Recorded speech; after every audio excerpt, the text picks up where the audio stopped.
Undinda amagambo yanje kuko ntayo navuga ngo agirira abantu umumaro, ariko mwami bituritse ijuru byagirira abantu umumaro kandi izina ryawe rikahimbazwa. Utube hafi kandi utube kumva icyo umwuka ashaka kuvugana natwe muri aya masaha. Dusabye twizeye kuko uri bubane natwe kandi ukatugira neza mu izina rya Yesu, amen. Mfite ubutumwa Imana yampaye Imana yatubwiye ngo tusenge amasengesho y'iminsi 40. Mungu alisema tuombe siku za maombi 40. Ndavuga buhoro kugira ngo namwe munyumve. Nitasema polepole ili na nyinyi mlisikie. Nasomye ijambo ry'Imana. Nimesoma neno la Mungu. Nirangira ngo kumvira biruta ibitanga. Nimeniambia kutii ni bora kuliko zabibu. Ngira amahirwe yo kumvira. Ukiwa na muda ya kutii, urabona umugisha w'Imana. Utasipata baraka. Kandi ikindi nababwiye ejo, kitu kingine nimewaambia jana. Nababwiye ko nta sengesho ry'umuteja ribamo. Hakuna maombi ya kidogo. Na nigarani naho bajunya amasengesho. Kuna kumbele ya fasi panatupaka maombi. Ariko isengesho ryose wasenze, maombi yote unaomba irumvirwa imbere y'Imana. Itasikilika mbele ya Mungu. Gusa byose wasabye, yote uliomba, ntabwo bisubizwa imbere y'Imana. Bijibuliwe yote mbele ya Mungu. Tuimani kiubiri. Tupatie Mungu utukufu. Narasenze, niliombaka, Imana yerekwa, Mungu akanipa maono. Nabwira ngo ngira abantu banjye tusenge iminsi 40. Mungu akaniambia, ambia watu wangu tuombe siku. Yaba mubabarire ntimurangare. Musizubaya hapana. Kandi nifuza abantu bumve.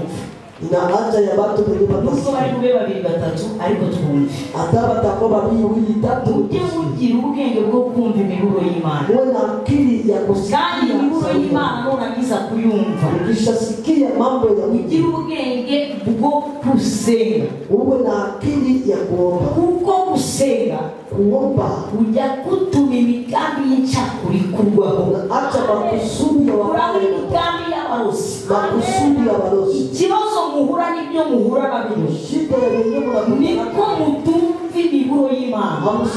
Cyangwa muhagarare mu by'Imana yababwiye. Maze mumenye ko mufite ubushobozi. Yesu ashimwe cyane. Imana irambwira ngo genda ubwire abana banjye basenge. Ambia watoto wako maombi. Ntangira kubaza Imana ni Imana. Kaanza kuuliza urayasenga gute? Utaomba. Imana irambwira ngo umunsi muzayatangira. Siku mutaanza. Nzababwira icyo muzasengera. Ndababwira kitu mutaombea. Ejo turi hano mu materaniro.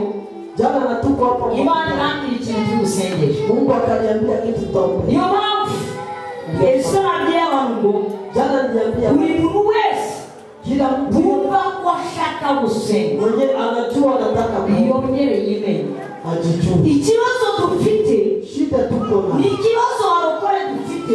Shida barokore buri muntu wese aravuga ngo narakizizwe. Kila mtu anasema nimeokoka. Buri muntu wese aravuga ngo ndi umurokore. Kila mtu anasema buri muntu wese aravuga ngo ndi umwadeperi.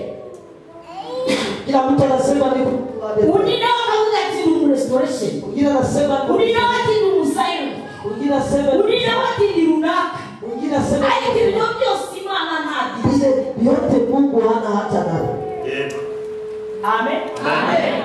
Nago nje gusebya amatorero. Sikuye chafua makanisa. Ariko nashaka kukumenyesha ko na kujulisha ya kwa ibyo wiratana ile ndio unajivunia ni address. Ni address ni anwani. Iyo umuntu ayigoma mtu akiwa mbele aravuga ngo ngiye mu Rwanda. Anasema mimi naenda. Iyo umuntu ageze Gisenyi. Mtu akifika Gisenyi. Abageze. Anafika wapi? Ntabari mu Rwanda. Ariko ntabwo uragera muri kapitali. Haujafika kapitali. Amen. Amen. Nuragera ni Butare. Haujafika Butare. Nuragera no mu Butare. Haujafika Butare. Ariko wageze. Umefika wapi? Wageze ku butaka bw'Urwanda. Kwa udongo ya Rwanda. Bisobanura ngo inasema iyo umuntu amaze gukizwa kisha okolewa ababaye umukristo anakuwa mkristo. Ariko ntabwo araba wa Kristo. Lakini hatakuwa wa Kristo. Amen. Amen. iyo umaze kwakira Yesu, ukishapokea Yesu Mukiza kama Mwokozi w'ubugingo bwawe wa maisha yako, amen, amen, umaze kumwakira Kristo, ulishapokea Kristo, ariko lakini ntabwo wa Kristo, hauyakuwa mtu. haracyari urugendo, Ungali safari. urugendo rero Hii safari Imana yambwiye ngo jenye Mungu ufate umwanya wo gusa, uchukue muda ya kuomba.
Mungu akaniambia tena siku tano yenye itafuata nayo nuko muzasenga ndio vile mtaomba. mubwira Imana ngo bana Unaambia Mungu uburinzi bwawe ulinzi wako bwongere buturiho, ikuwe kwetu, bwongere buturiho, ikuwe kwetu, bwongere bubeho, bwongere bube bitorero. ikuwe juu ya kanisa. Iminsi 19 Siku 19 iminsi y'amasengesho, siku ya maombi, kandi amasengesho maombi akomeye ya nguvu. Tusome ijambo ry'Imana. Tusome neno la Mungu. Ndangije ubutumwa Nimemaliza ngiye mu ijambo. nenda kwa nini? Ntabwo nzajya ntinda, Sitakuwa na kausa. uzajya wumva zajya yumva, Natakuwa nasikia siku usenga ayo masengesho ya senga, wewe bali maombi ayo yote. masengesho y'iminsi 10 Na hii maombi ya siku 10 tuzajya turya saa moya y'ijoro. tutakuwa na kula saa moja usiku. Saa moya y'ijoro nibwo tuzajya dufungura. Saa moja tutakuwa Amasengesho y'iminsi 5 akurikira maombi ya siku 5 na kuja. yo gusaba uburinzi Kuomba ulinzi. ni amasengesho Ni maombi. tuzajya turya saa 11 n'igice. Tutakuwa na kula saa 10. Andi masengesho azamasigaye muri iyo minsi 20 Ile maombi ni amasengesho tuzajya turya saa 11. tutakuwa na kula saa 12. Tusome ijambo ry'Imana, Tusome neno la Mungu, igitabo cya Yohana kitabu cha Yohani ibice 10 sura 10 umurongo wa 27. mstari wa 27. Ibice 10 Sura 10 muri hano, muko hapa. nimba ndimo ndabwira abantu bari kunyumva Kama niko naambia watu wenye kuko nasikia vizuri kandi nanjye biramfasha. na mimi inanisaidia. 27 27 na 28 28 na 29 29 na 30 na 30. Dusome mu izina rya Yesu. Amen. Intama zanjye n'izumva ijwi ryanjye nanjye ndazizi kandi zirankurikira, ziha ubugingo buhoraho kandi ntizizarimbuka naho iteka ryose, kandi ntawe uzazivunura mu maboko yanjye. Data wazimpaye aruta bose, ntawubasha kuzivunura mu kuboko kwa data. Yewe na data turi umwe. Amen. Bicara. Ikala. Amen. Amen. Imana itugirire neza. Mungu atutendee mema. Amen. Nataka unitege masikio kwa dakika chache kandi bigufashe nikusaidie nanjye bigufashe na mimi nikusaidie. Twaririmba umuririmbyi w'ijana na 83 Tumekipa kuibati wa kiravuga ngo Kuplay ya 3 inasema nushaka ko tujyana, ukitaka tuende pamoja kule.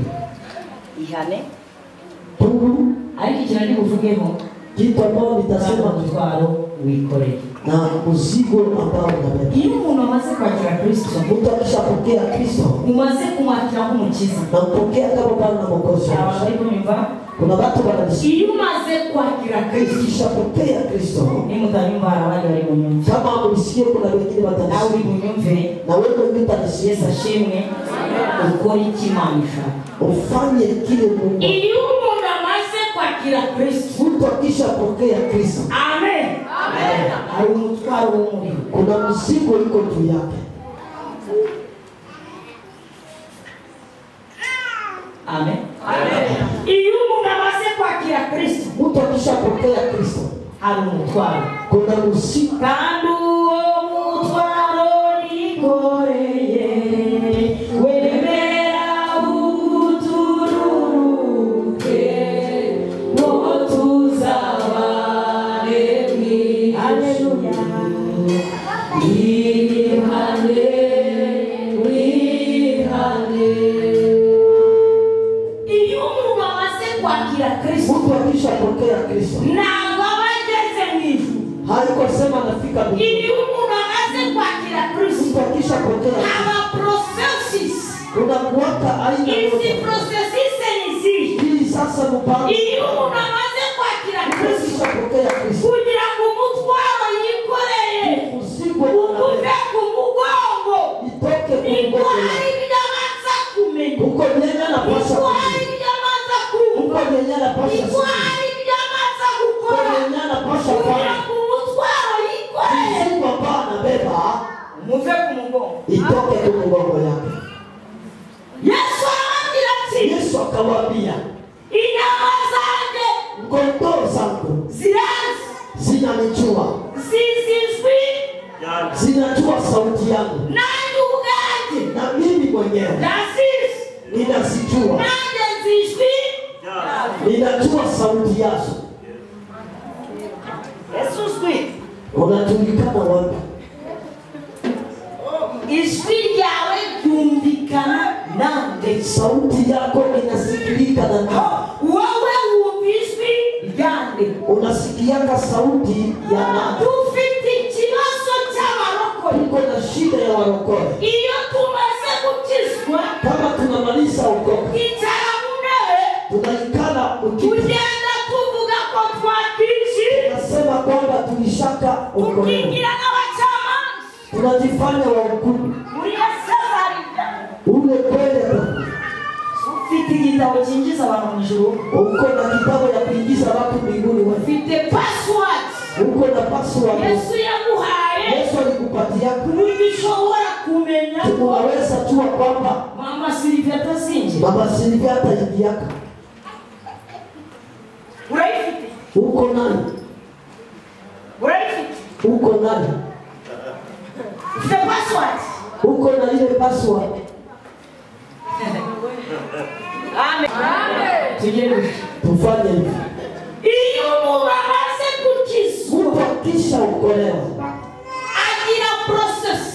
anakuwaka sasa na kitu yenye atafanya. Kristo zahorangiwe mubintu byose ngeze numva. Lene White aravuga ngo nje, anasema mimi ni Mkristo, niko Mkristo, nzahorana, nitaendelea kuwa na urubyaro nzabiki, nikose mzazi nitakuwa, abantu banyangaza buri watu wanichukie nitakuwa, na bwana nzabiki, nigonjwa nitakuwa, ariko abakristo dufite Wakristo wenye tuko nao. Amen. Amen. Hallelujah. Amen. Abakristo baranagaza babitorero watu waimana rema bakore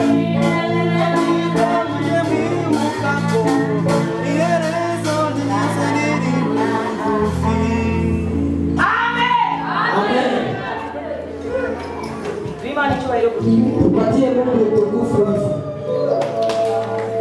Mwicaye ku ntebe Nikale kukiti z'ubucamanza kandi Kristo na Kristo atarabaho umwanya wo kwicara. hayawapatia muda ya kukaa kwa ile kiti ya hukumu. Nawe Mkristo Mimi niko Mkristo, uwo kuri Elohime. niko wa Elohim. Attention, Angalisho, ndio watangiye itorero nijo nilianza kanisa. ushobora kuritangira Unaweza anza abashe kanisa. nyuma bakaza ba mbere. Benye wanakuya nyumba wanakuwa wa kwanza. Ntiwiratane itorero, Usijivunie kanisa. iratane Kristo muri wowe. Jivunie Kristo Wewe ndani. umudeperi, Niko mtu wa pepele. Imana ntabwo ishaka deperi, Mungu hana hata ya ntabwo ishaka Elohime, Mungu hataki ntabwo Elohim. ishaka Sayoni. Hataki sayo. Imana iragushaka. Mungu anakuhitaji. Wewe ndio Mungu anahitaji. Ni wowe, Ni wewe. ni wowe, Ni wewe. kandi uwo mutwaro wikorera, Na ile mzigo unabeba. uwo mutwaro w'amadini, Ile mzigo ya uwo mutwaro w'ubwoko, ile mzigo ya uwo mutwaro w'icyurico ile mzigo ya kenye uko na uko hapo. koreye Na ibeba wikoreye. unabeba. Emerera Yesu omutwe Amen. Yesu akutumwe ile uwo mutwaro. ile mzigo. Iyo tumaze kwakira Kristo, Ukishapokea Kristo, hari izindi ntambo.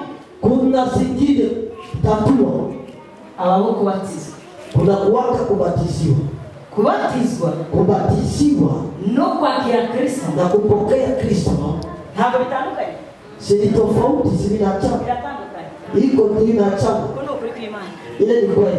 Iyo umaze kubatizwa, Kama unamaliza hari batizo, indi processes kuna kuyaka ngazi nyingine. yo gutangira gukizwa. Kuanza kuokoka sasa. Umekubegera Mana yake naho natungwa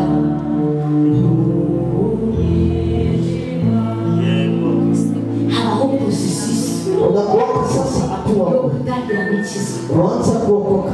Iyo processes ivuyeho, Kama ile hatua inaondoka, hakaba indi processes kuna kuwaka hatua nyingine. yo gutangira gutima Kuanza kuogopa Mungu. ubwoba bw'umwuka w'Imana, Oga ya roho ubwoba ya bw'umwuka w'Imana. Oga ya roho ya Mugenzi musafiri ari mu murwa w'iwabo, alipokuwa kwa mji ya kwao, yabwiye umugore we, aliambia mke wake, abwira abana be, kabia watoto yake, ndakijijwe, bila ukoka, ndakijijwe, bila ukoka, ndagiye, naenda ndagiye, naenda ndagiye, naenda ndagiye, naenda ndagiye. naenda. Amen. Amen. Ariko agenda Aliendaka afite umutwaro na iko na mzigo ku mugongo, kwenye mgongo wake, ariko yabageraga ngo nagize bite, lakini aliwaambia nafanya nini? aragenda Alienda agera mu gikombe cyitwa Baka, anafika pale kwa bonde ya agera n'ahandi, anafika fasi, agera n'ahandi, anafika fasi, agera no mu isoko ry'irimbukiro, akafika nafasi ya aragenda kaenda ariko afite iki, na iko na nini? Mzigo. nuwe mutwaro wikoreye, Mzigo gani yenye uko? nuwe mutwaro wikoreye, Mzigo gani unabeba? nuwe mutwaro wikoreye. Mzigo gani unabeba? Ariko bageze munsi, Alipofika chini, munsi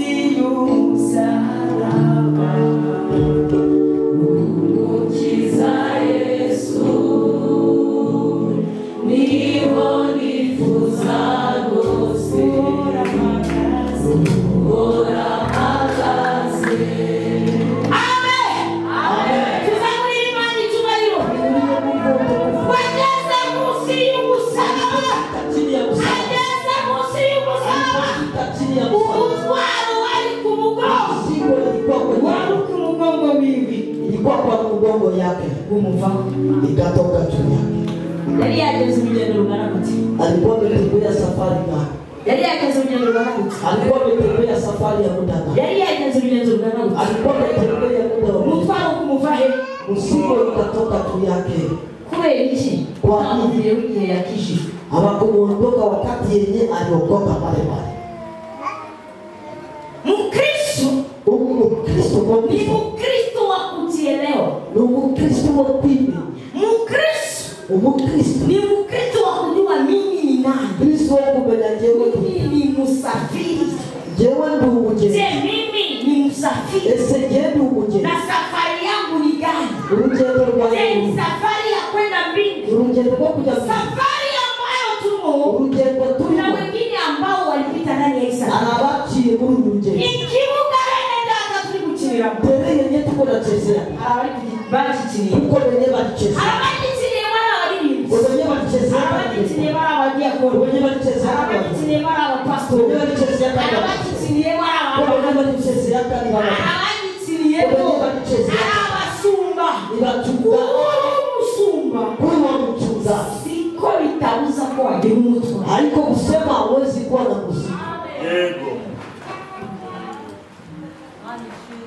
Ariko numenya ko ufite umutwe. Lakini ukijua uko na muziki Urakomeza kutimana. utaendelea fanya hatua. Bivuga ngo umukristo Kusema Mkristo akeneye gukizwa. ana haja ya kuokoka kila siku.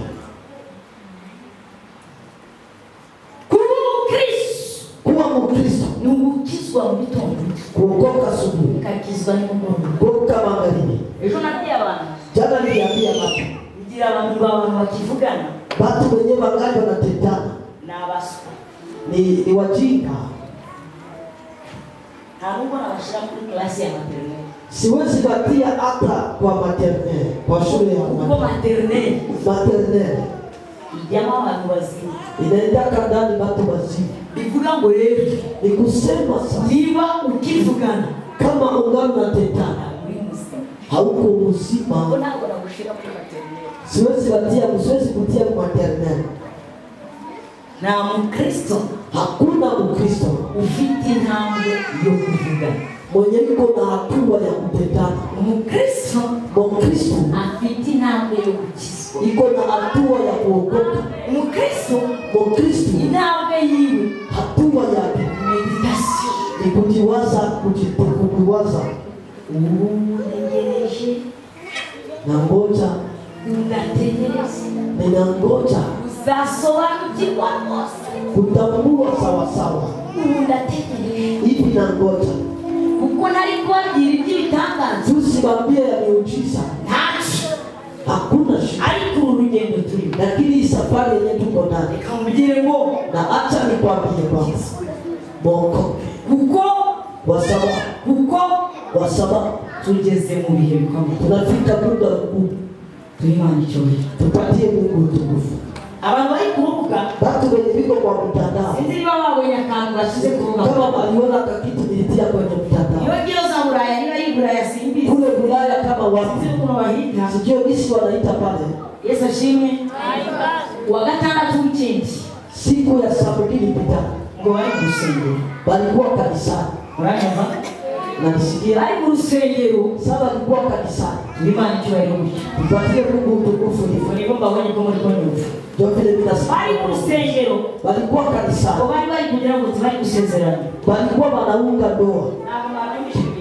Hamkusikia ile vitu, Bari gusezeranya. walikuwa wanaunganisha ndoa, Basezeranya muri za nsengero, rwa rusengero nyine murabizi. kuunganisha kwa ile Abandi kanisa. basezeranya abakobwa n'abakobwa. Wenyewe wanafanyaka wasichana na wasichana na wagariso kwa Rero ngo bari bari padiri ni bari ndeni bari pasiteri simbizi. kama ni padiri, kama ni pastor, Nibo sio bari gusezeranya. ndio mmoja alikuwa anaunganisha ndoa. Imana yo kabyara ngo nakobwa. Mungu kabisa na kuzaa mgariso na Bantu ringuha. akashusha rati, Imaze kumanura inguha. sasa shusha rati, Irakubita. rati Kubita mu rugo rusengero. kapika mwa ile kanisa, Abantu bashiririye. watu walingula, Barashirira. watu walingula. Sinzi abantu neretse kariya kavideo. Ndio watu nilionyesha katika video, Abantu barasha. watu walingula, Barasha. bali mkuu n'abageni barashe zinanijua. Yesu ashimwe. Haleluya. Inama zanjye zigize gute? Ziranze. Ngo ariko nanjye ubwanjye. Lakini mimi mwenyewe, Ngo njyewe na data mimi na baba turumu. tuko Ngo mmoja. kandi uwazimpaye Mwenye alinipatia nta n'imwe hakuna hata moja atese kuzakuramo atatoshaka ndani birimbuke iangamie, kereka yayindi mpaka ile ile igira kumvirirana. yenyewe inasikilia. Uri muguri rwanjye, Uko ndani ya uri upako, muguri rwanjye, uko ndani ya malisho, wakuzwa amaraso nawe umenunuliwa damu. wako wizi inkwano zimeze gutya. Sasa ulikuwa dote na dote, Ushobora kuba ufite inkwano wowe bagukora, unaweza kuwa na ariko dote. twebwe Sisi dufite ibyadukora. kuna wenyewe Wako amaraso ya Kristo Yesu, ulikuwa dote na damu. twavanze umutungo na Kristo. Usichanga Ubwo twavanze umutungo na Kristo, usichanga vitu na Yesu aratuzi, Yesu anatupa. natwe turamuzi, Sisi tunamjua. kandi twumva ijwi ryiwe, Tunasikia sauti. nawe akatumva. Naye anatusikia. Ijwi ryacu akaryumva, Sauti yetu kuko anasikia. niwe wadukoze. Roho mwenyewe Ariko se wowe, Sasa wowe uri kunyumva, mwenyewe unanisikia. wowe wumvise aya magambo, Umesikia maneno hii. ninde ukumva? Nani mwenye atamana? Aho mufite ibikumva, Si uko na vitu vyenyewe na mufite ibyo wumva, si uko na vyenyewe na una mufite ibyo wumva wowe, ni kusema wewe hauna vitu mufite ibyo wumvira, hausikie wewe unasikia. mufite. Hauna Niki gituma tutibuka urukundo rw'Imana? hatukumbuke Niki gituma tudatekereza ku mbaraga z'Imana? tuwaze juu ya nguvu za Mungu. Niki gituma Ni kwa nini dukora ibyaha ngaha? tunafanya dhambi kwa makusudi? Niki kiri gutera? Kitu gani kinatufanya hivi? Ni kumuka w'Imana Ni tu roho ya Mungu. uba warakunze muri wowe, Inakuwa haiko ariko umwuka w'Imana lakini wewe uko kama uko. agushiramo umwuka w'ubwoba, Unatia roho ya Mungu. ugira ubwoba, Unakuwa na roho. ukagira ubwoba, Unakuwa na roho. ukumva ko iteka ryose Sikia kwamba utaenda. Imana iri mu ruhande rwawe, Mungu yuko kwa upande. ahari iri kukureba. Nijya gusambana, Yenda si Imana irandeba. Mungu atajua. Nijya kwica, Imana irandeba. Yenda uwa Mungu. Nijya kuroga, Imana irandeba. Yenda longa Mungu. Nijya kubapfumu, Imana irandeba. Yenda kubafuku Mungu. Ninekura joro, Imana irandeba. Kujiita. Ninekura mugenzi wanjye, Imana Ukisema irandeba. mwenzako. Niniba mugenzi wanjye, Imana irandeba. Ukiiba mwenzako. Impamvu ni iyihe tutakisaba Sababu ubwoba gani bw'Imana? hatuwezi kuogopa Ni Mungu? iki gitera kutagira ubwoba Kwa bw'Imana? ajili hatuna na ono. Bene data, Bado. bene data, Bado. twongere twishake mu imbaraga z'Imana. Tujitafutemo tena Mungu. Twongere twiyuzuze mu bwiza bw'imbaraga z'Imana, Tujaze tena uzuri. kugira ngo tubone gukomera kw'Imana. Tuone uweza. Iki ni igihe Ni cyo wakati gushaka Imana.